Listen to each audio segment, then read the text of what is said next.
Hello Now Productions, it's Beverley Ellis here, and I'm going to share with you my deepest fear, which would be my fear of not living to my true potential.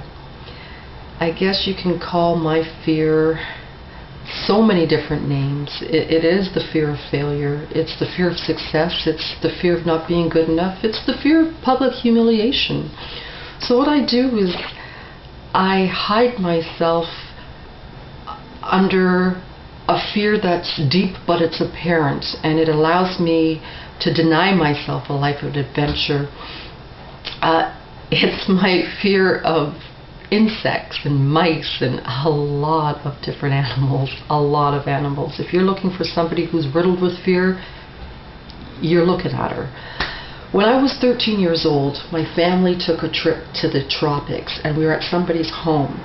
And I spotted on the wall a very large bug, probably the size of my 13-year-old face at the time. And as I shrieked, "What is that?" the answer came, "It's only a cockroach."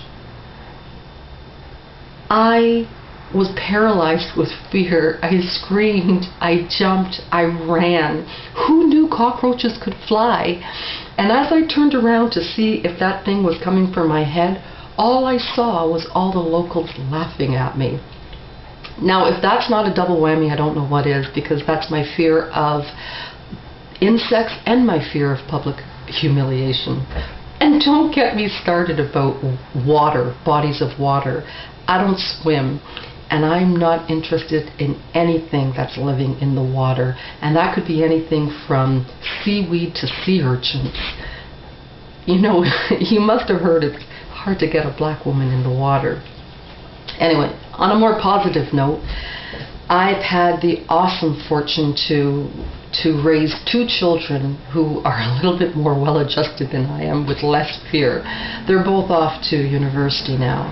So I'm left with this deep-seated urge to live a life of passion, to live a life that's greater than myself, to travel to developing countries and help children who are less fortunate than we are, giving them the opportunity to feed themselves and clothe themselves and even educate themselves.